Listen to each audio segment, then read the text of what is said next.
1쪽 1페이지 중간쯤에 사도 바울은 1절부터 5절에서 매우 격양된 어조로 자신이 죽은 자 가운데서 다시 살아나신 예수 그리스도로 말미암아 사도된 자임을 주장함으로써 사도권을 옹호했습니다. 그렇죠? 사도권을 옹호한 이유는 아시죠? 그렇죠? 그가 전한 복음을 옹호하기 위해서 사도권을 옹호한 것이죠. 그 다음에 이제 6절부터 10절은 지금 저희가 지금 다루고 있는 중인데요. 6절부터 10절에서는 다른 복음은 없나니 우리가 너희에게 전한 복음 외에 다른 복음을 전하면 저주를 받을지어다 라고 하면서 복음을 옹호하고 있습니다. 그리고 11절부터 24절 우리가 뒷부분에서 다루게 될 텐데, 자신이 전한 복음이 사람에게서 나는 것이 아니라 예수 그리스도의 계시로 말미암은 복음임을 증거함으로써 자신이 전한 복음의 정당성을 옹호하는 그런 내용으로 갈라디아서 1장이 되어 있습니다. 그래서 지금 저희는 6절부터 10절에 있는 복음을 옹호하고 있는, 다른 복음은 없다라고 하는 것을 주장하고 있는 부분을 지금 하고 있는 중입니다. 그래서 16쪽으로 가보시면 15쪽부터 연결해서 좀 살펴보겠습니다.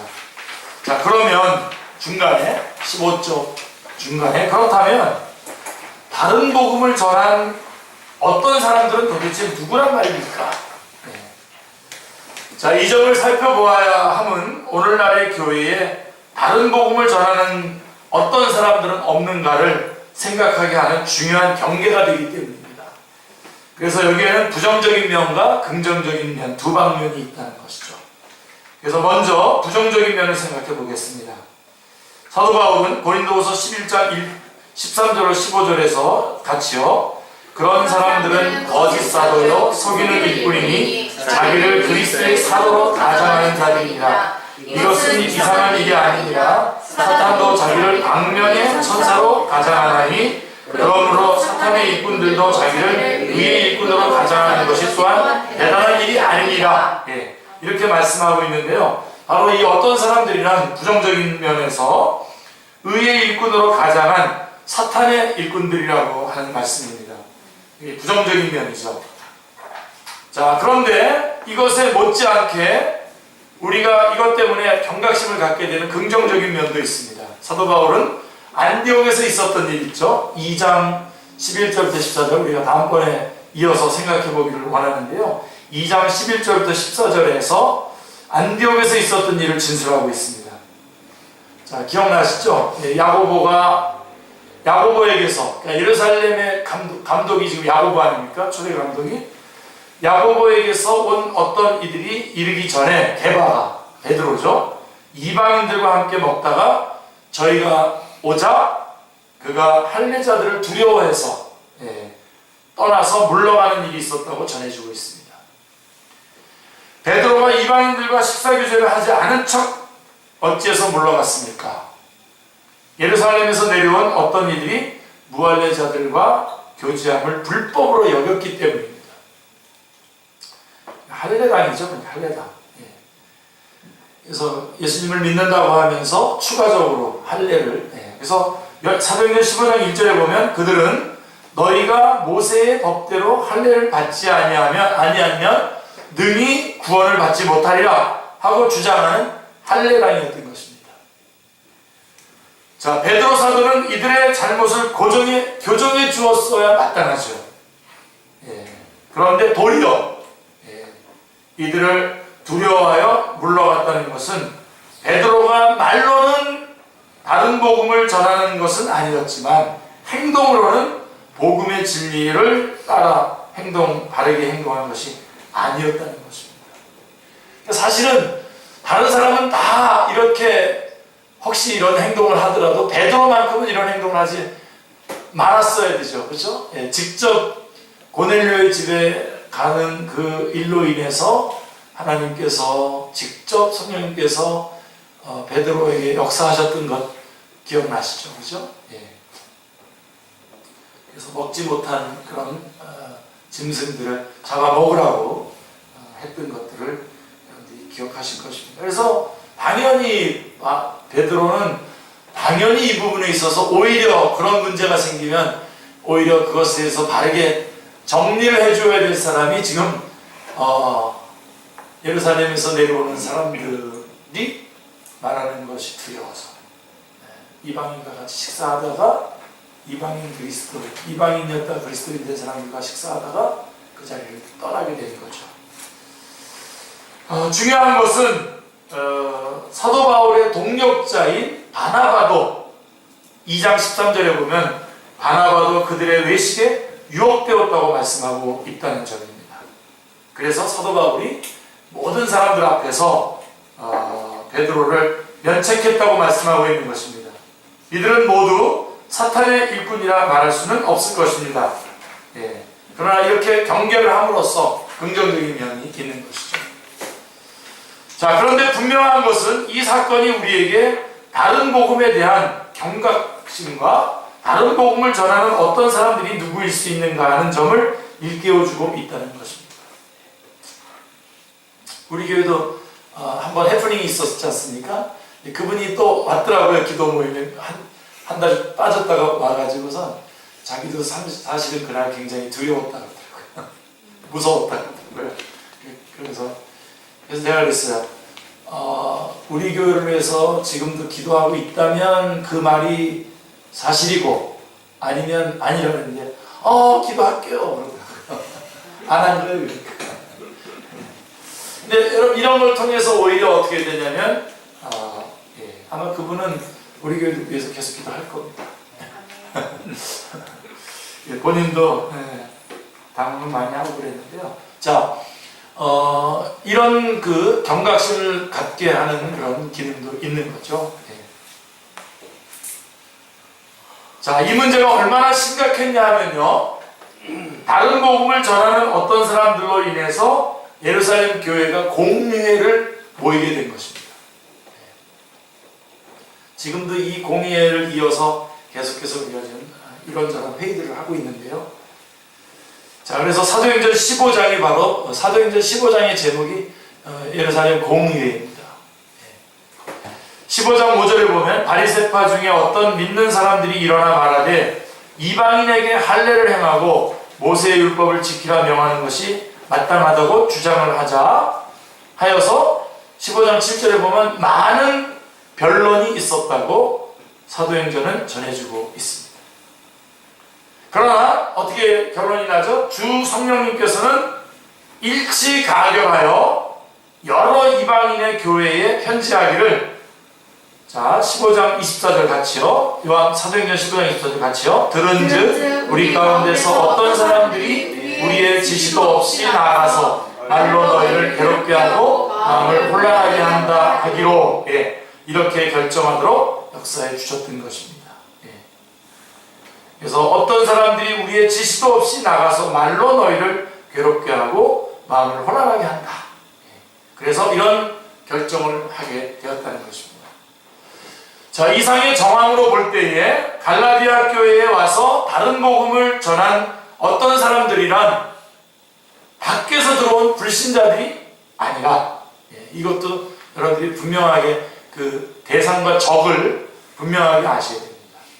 바깥에서 들어온 불신자들이 아니라 예루살렘 교회에서 내려온 바리새파 중에 믿는 사람, 믿는 어떤 사람들임을 알게 됩니다. 그러니까 여러분 우리가 이런 어떤 사람이 누군가를 이렇게 확인하려고 하는 것 이전에 우리가 바로 이런 사람이 될 수도 있다고 하는 것을 항상 여러분들이 경계를 하셔야 됩니다. 여러분에게 스스로 독려하셔서 항상 점검을 하셔야 됩니다. 자, 그리고 이 어떤 사람들이란 사실은 그냥 평범한 어떤 그런 이렇게 구분을 그렇게 할 수는 없겠지만 평신도가 아니라 평범한 그리스도인들이 아니라 사도 베드로가 두려워서 물러갈 정도로 대단히 비중 있는 사람들로 볼 수가 있는 것입니다. 그러니까 교회 안에 있는 대단히 비중 있는 사람들. 자, 이런 권위가 있었기 때문에 갈라디아 성도들이 사도 바울이 전하여준 복음을 속히 떠나서 그들이 전해주는 다른 복음을 쫓아가게 되었던 것입니다. 자, 왜 이 점을 강조하냐 하면 어느 시대나 복음을 변하려고 하는 사람들은 교회 바깥에 있는 것이 아니라 안에서 일어나는 것이고, 많은 사람들에게 영향력을 행사할 수 있는 위치에 있는 사람들이라고 하는 주의를 환기시키기 위해서인 것입니다. 교회 안에 있는 영향력 있는 사람 가운데서 이런 일들을 일으키게 된다는 것이죠. 그러므로 바나바와 같이 신실한 사람들까지 유혹될 수 있다는 위험성을 지적하기 위해서 이 부분을 더 강조하고 있는 것입니다. 그렇다면 예수님이 그리스도이심을 믿는 예루살렘 교회에 어떤 사람들이 어찌하여 다른 복음을 전하게 되었는가 하는 물음을 갖게 되는 거죠. 이게 핵심이에요, 지금. 그래서 이 사람들은 왜 다른 복음을 전하게 됐습니까? 사실 우리 축제교회 성도들은 이미 예수 그리스도로 말미암아 구원받고 믿음 안에 있는 사람들이 있고, 사실은 다 영향력 있는 사람들인데, 그렇기 때문에 지금 이 메시지가 굉장히 결정적으로 여러분에게 중요합니다. 왜 이들이 교회 안에 있으면서 영향력 있는 사람들인데도 왜 이런 다른 복음을 전하게 되었는가, 말하게 됐는가? 이게 이제 핵심이겠죠, 그죠? 자, 이에 대한 대답이 고린도후서 3장 12절로 18절에서 우리가 그 답을 얻을 수가 있는데요. 사도 바울은 모세가 수건을 얼굴에 쓰므로 바라는 광채를 가리웠던 이 사실을 들어서 그리스도를 믿으면서도 그리스도의 영광의 복음의 광채를 보지 못하는 자들의 상태를 설명하고 있습니다. 그래서 우리 13절, 14절 말씀을 같이 보겠습니다. 우리는 모세가 이스라엘 자손들에게 장차 없어질 것에 결국을 주목지 못하게 하려고 수건을 그 얼굴에 쓴 것 같이 아니하노라. 그러나 그들의 마음이 완고하여 오늘까지도 구약을 읽을 때에 그 수건이 벗어지지 아니하고 있으니 그 수건은 그리스도 안에서 벗어진 것이다. 예. 이렇게 말씀을 합니다. 여러분, 구약시대에도 복음이 있었습니다. 다만 의문이라고 하는 수건에 가리워져 있을 뿐입니다. 이렇게 글로 쓰여진 조문으로만, 글로만. 그래서 그런 수건에 가리워져 있었을 뿐입니다. 우리는 실체가 오심으로써 이제는 그의 성도들에게 밝히 나타난 시대에 살고 있습니다. 그런데도 오늘까지 모세의 글을 읽을 때에 수건이 그 마음을 덮었도다라고 탄식하고 있는 것입니다. 고린도후서 3장 15절에. 그렇다면 우리 중에 오늘까지 마음의 수건이 벗어지지 않고 있는 어떤 자는 없는가를 생각하게 됩니다. 자, 여러분 가운데서도 여러분이 스스로 한번 점검해 보십시오.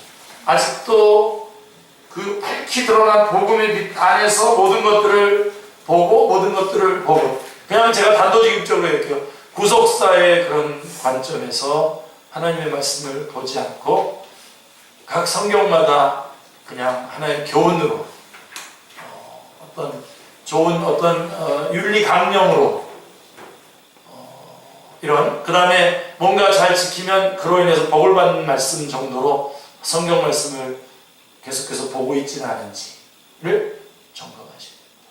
그래서 매주 예수 그리스도가 드러나고 매주 복음이 드러나는 것이 여러분에게 너무너무 기뻐야 됩니다. 예.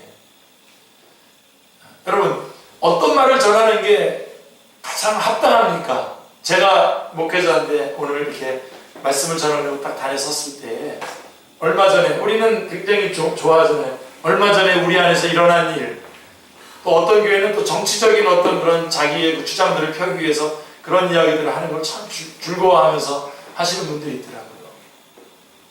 그런 얘기라든가 옛날에 어디에 있었던 그런 예화들을 갖다가 쭉 나열하면서 이렇게 얘기하는 일. 이 이야기 중에서 어느 이야기를 먼저 하는 게 우선적으로 해야 되는 게 중요합니까? 말할 것도 없죠. 자, 이렇게 물어봐 볼게요. 자, 우리가 어떤 사람을 누가 가장 합리적이고 합당한 사람인가 한번 여러분들이 점검해 보시기 바랍니다. 물론 답은, 제가 물어보면 답은 항상 제일 뒤에가 답입니다. 예, 이 시간이 여러분 굉장히 중요한 시간인데도 육체적인 가장 피로가 오는 시간입니다. 이 시간. 예, 그래서 이 질문에 대답을 잘해야 됩니다. 우리 이 오후 성경 공부 이렇게 말씀 듣고 난 다음에 우리 기도회를 우리 혜리자매가 인도하는데, 혜리자매는 안 좋습니다. 기도 준비하느라고. 그래서 다른 사람들도 갑자기 시켜볼까요? 네, 근데 지금 제가 이렇게, 누가 가장 정당하게 살아가는 사람인가 한번 보십시오. 이기남 목사를 믿고 살아가는 사람. 그런 사람이 있겠습니까? 근데 하여간 그 사람하고, 그 다음에 박근혜 대통령을, 제가 이거 옛날에 예를 들기를 굉장히 오래전에 다른 대통령부터 예를 들었는데, 굉장히 이제 박근혜 대통령까지 하면, 박근혜 대통령을 믿고 살아가는 사람. 세 번째, 하나님을 믿고 살아가는 사람. 어떤 사람이 가장 합당하게, 정당하게 살아가는 사람입니까? 네, 당연하죠. 네. 근데 실제로는 그렇게 우리가 고백을 해놓고서도 실제로는 하나님은 먼 곳에 있는 것 같고 별로 나를 도와주지 않는 것 같고. 네. 제가 중간에 하나 더 넣었어요. 요새는 누가 그 재벌 그러면 누구를 얘기하나요? 옛날에는 정주영이라고 했고 이병철부터 시작해서는 요즘은 누굽니까? 이건희. 네. 그분을 믿고 살아가는 사람. 어느 사람? 예, 하나님 믿고 살아가는 사람이 가장 합리적인 사람이죠. 하나님이시지 않습니까? 만족이 안 되십니까? 여러분은 하나님 믿고 살아가는 분들이잖아요. 네. 다른 백이 더 필요합니까? 예. 지금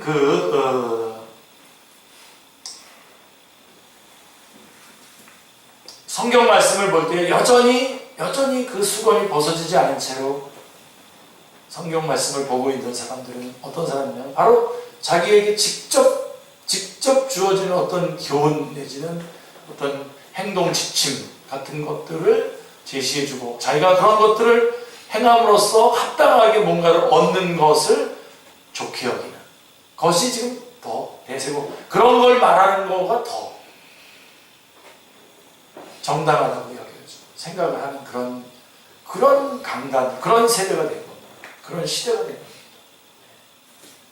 그래서 여전히 말씀 얘기하고, 여전히 교리 얘기하고, 여전히 예수 그리스도 얘기하면은 고리타분하고 싫고, 그렇게 표현하는 것은 결국은 나는 아직도 수건으로 가려져 있다. 나는 아직도 복음으로 이 주의 말씀을 정확하게 보고 있는 사람이 아니다 라고 하는 것을 드러내는 것밖에 아무것도 아닙니다.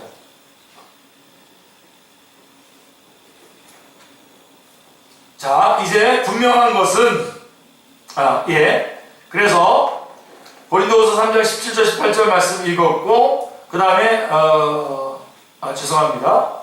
거기 제가 그냥 넘어갈 뻔했습니다. 만약에 19쪽에 만일 구약 성경에서 교훈이나 복을 보면서도 예수 그리스도를 증거하지 못하고 있다면 그것은 수건이 벗어지지 않았다는 변명할 여지가 없는 분명한 증거인 것입니다. 그래서 여러분 여기 책방에 가보시면 성경을 이렇게 관통하는 그런 유의 책들이 많이 있죠. 어떤 무슨 대사분이 쓰신 것, 또 어떤 무슨 또 사모님이 쓰신 이 책도 있고, 그다음에 어떤 무슨 5대 제국 그런 책도 있어서 약간 굉장히 많이 그런 그 성경을 이렇게 좀 맥을 잡아준다 그러면서 하다못해 구속사적으로 맥을 잡는다고 큰 표지의 제목은 잡아놓고서도 속 안에는 따르게 얘기하는 그런 책들도 한 30권 정도 있는 것 같아요. 근데 제가 그냥 단언하고 얘기하는데 다 수건을 쓴 채로 설명을 하고 있어요. 그냥 무슨 이것 따로 얘기해요. 구속사적으로 맥을 잡았다고 하는데 보니까 전혀 아니. 또 보니까 우리 또 선생님 또 그 책에다 또 추천사도 써주셨더라고요. 그래서 이번에 가서 물어봤어요. 그거 왜 써주셨냐고 그랬더니 하도 전화가 오길래 알아서 쓰라 그랬대요. 그러시면 안 되는데 써주신 거예요 그냥. 그래서 제가 예를 하나 들려드렸어요. 요한계시록이 선생님께서 그렇게 강력하게 요한계시록 그러면 요한계시록은 지금 모든 세대에게 지금 적중한 지금 필요한 말씀이다라고 하는 것을 그렇게 요한계시록을 강조하시는데 그 책은 1장은 과거, 2장, 3장은 현재, 4장부터 마지막 22장은 미래에 관한 이야기라고 이렇게 설명하고 있는 거기에 우리 선생님 사인이 추천서가 써있는 거예요.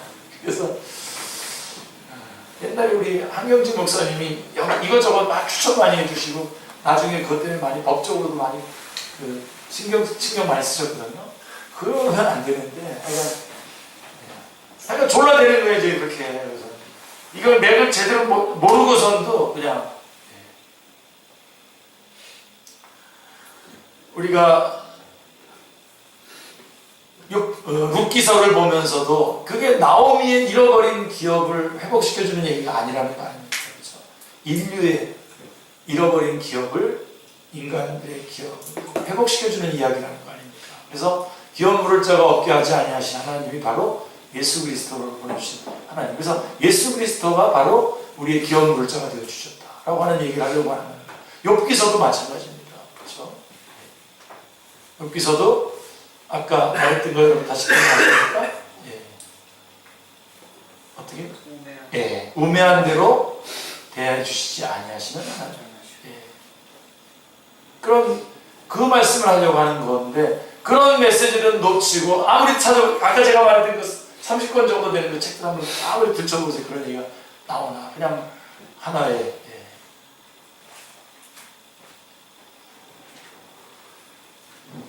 지금도 이렇게 그런 구약에 나오는 어떤 그런 교훈이나 복은 보면서도 예수 그리스도를 증거하지 못하고 있다면 그것은 수건이 벗어지지 않았다는 변명의 여지가 없는 증거인 것입니다. 그렇다면 어떤 사람들이란 그리스도인인가 아닌가, 형제인가 아닌가 하는 물음을 갖게 합니다.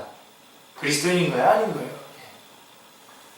이들은 자신들을 신령한 자로 자처했을지라도 사도 바울이 지적한 바 형제들아 내가 신령한 자들을 대함과 같이 너희에게 말할 수 없어서 육신에 속한 자 곧 그리스도 안에서 어린아이들을 대함과 같이 하노라 라고 한 육신에 속한 자로 볼 수밖에 없는 것이죠.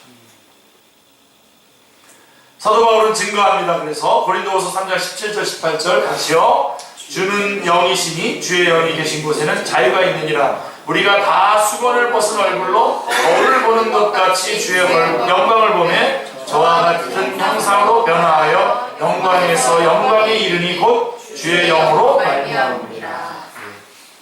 자, 이들이야말로 히브리서 5장 12절의 말씀처럼 때가 오래되었으므로 너희가 마땅히 같이요. 때가 오래되었으므로 너희가 마땅히 선생이 되었을 터인데 너희가 다시 하나님의 말씀의 초보에 대하여 누구에게서 가르침을 받아야 할 처지이니 젖이나 먹어야 할 자가 되었도다 라고 한 어린아이들인 것이죠.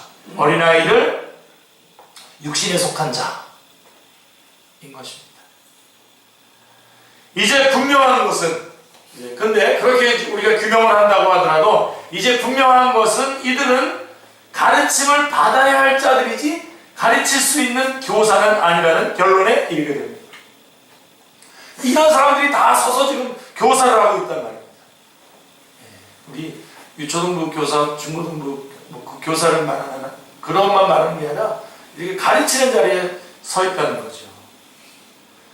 예루살렘 교회의 공의원들 중에 이러한 육신에 속한 자, 즉 영적으로 어린아이와 같은 자들이 있었을 뿐만 아니라 사도 바울이 선교한 각 지방에 내려와서 다른 복음을 가르쳤다는 데서 문제가 발생하게 된 것입니다.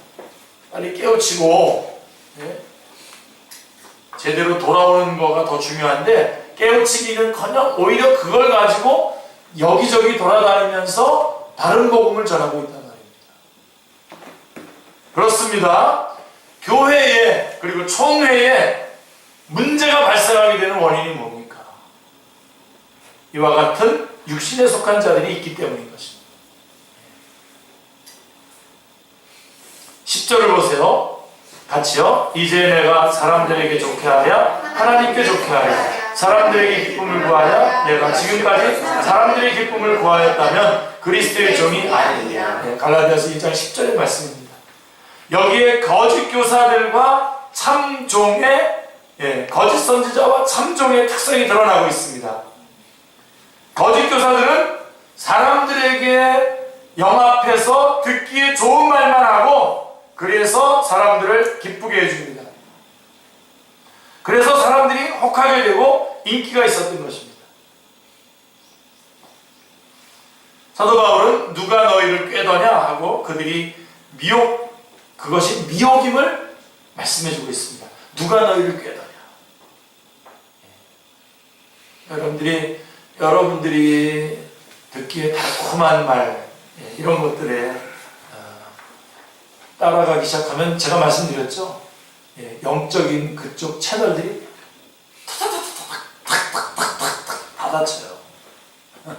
그쪽으로 딱 문을 열기 시작하면 이쪽은 탁탁탁탁 닫힙니다. 불편해지기 시작하거든요. 그다음부터 그런 원칙과 그런 원리들이 결국 예수님이 불편하니까 라오디게아 교회처럼 어떻게 됩니까? 예수님 바깥에 몰아내는 거예요. 그리고 또 몰라요. 몰아냈는지도 모릅니다.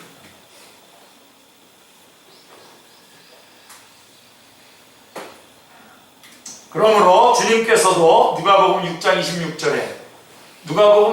20절부터 26절은 다 암송하셔야 됩니다. 사복사화가 나오는데 그 사복사화의 마지막 화가 뭔죠? 같이요. 모든 사람이 너희를 칭찬하는 화가 있도다. 그들의 조상들이 거짓 선지자들에게 이와 같이 하였느니라. 여러분 유명한 선교사 되지 마십시오. 유명한 목사 돼가지고 유명한 목사가 되기 전까지는 괜찮았는데 유명한 목사가 되더니 이제는 그 유명한 거를 그 인기를 그대로 유지해야 되니까 이제 쓸데없이 이제 정치적인 말도 하게 되고 인기 끄는 말도 하게 되고 사람들 좋은 말로 바꿔서 하기 시작하고 한 번, 두 번 그렇게 하다가 이제 이쪽은 끊어지고 그쪽이 더 좋잖아요. 사람들이 바로바로 좋아하잖아요. 그러다가 여러분 누굽니까? 조엘 오스틴 같은 사람은 마지막에는 몰몬교도들이 좋아하니까 몰몬교도 문제가 없다. 우리 같은 거다라고 이렇게 하면서 거기까지 나갔지 않습니까? 다 그렇게 해서 나가는 거예요. 이렇게.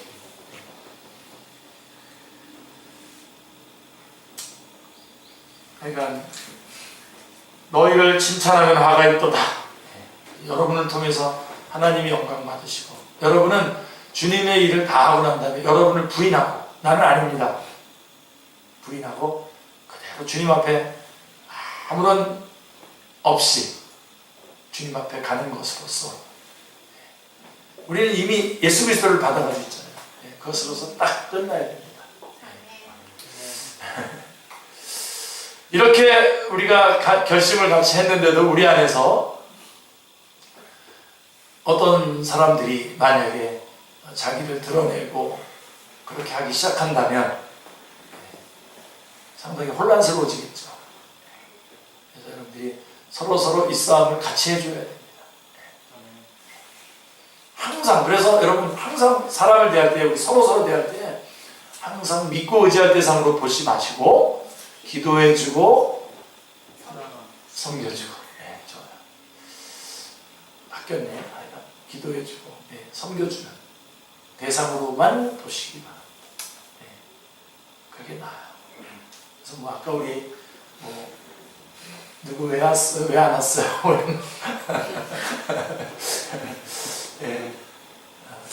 이거는 걱정해서 하는 말이긴 해요.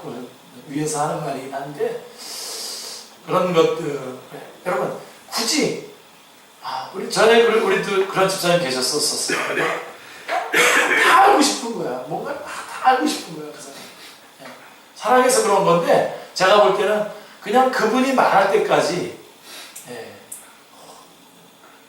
지금 뭐하냐? 아버지는 뭐하냐? 알아서 뭐하냐고 그래. 아버지 뭐하냐고 물어봤는데 아버지 돌아가셨어요. 뭐라고 그럼 그 질문하고서 뭘 어떡하려고 그러냐.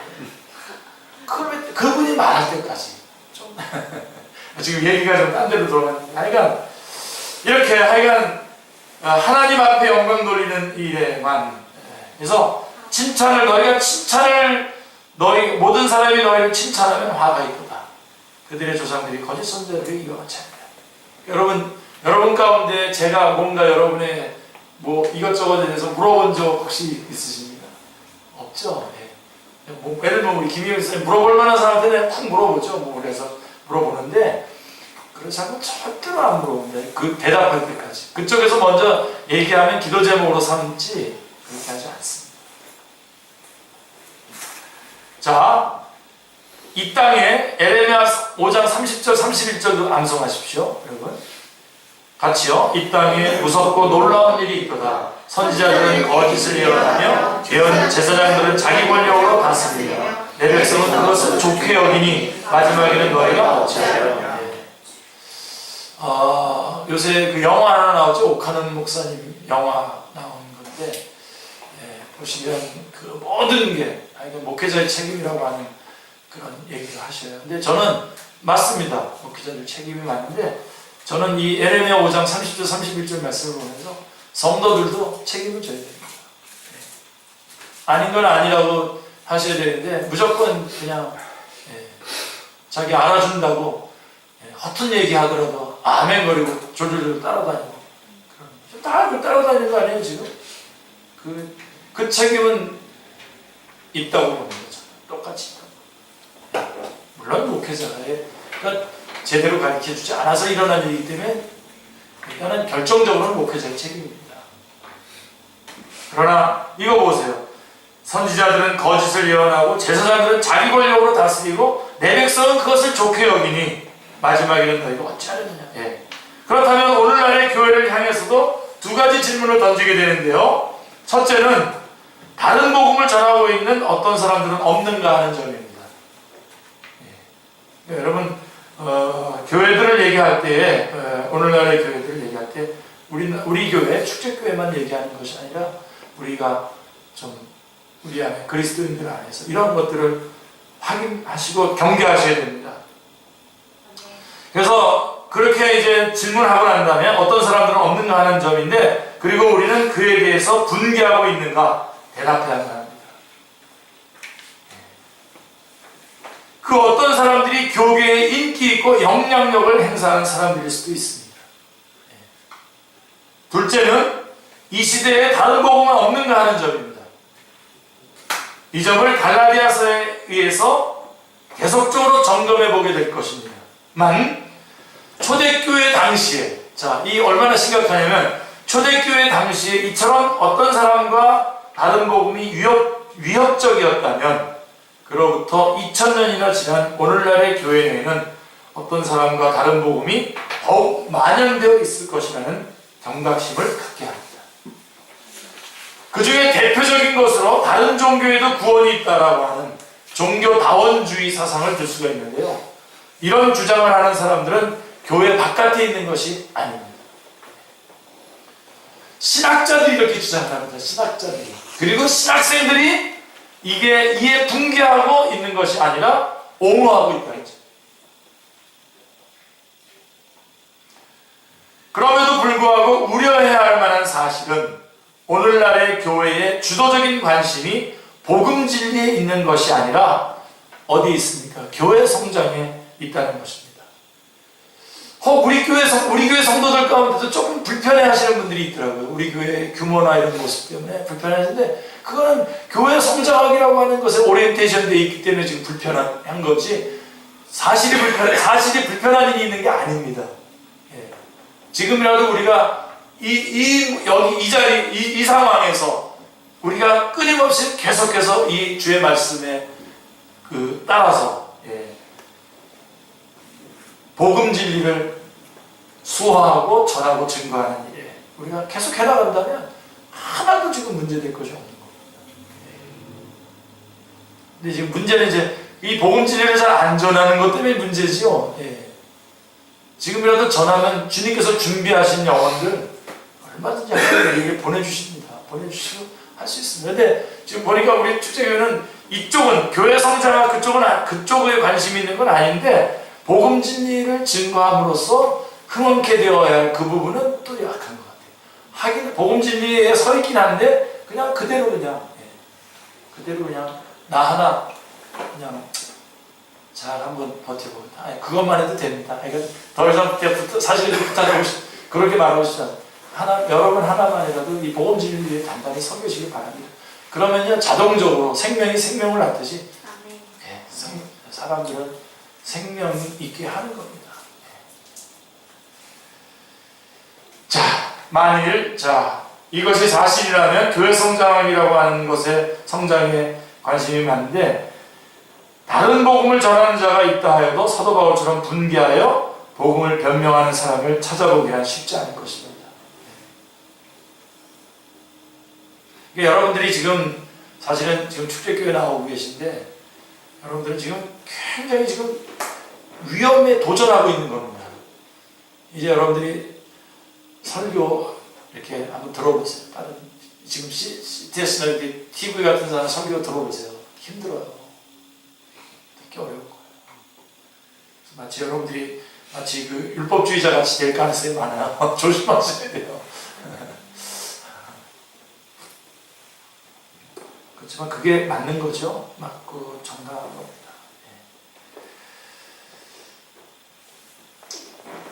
여러분 이단의 특징이 뭔지 아십니까?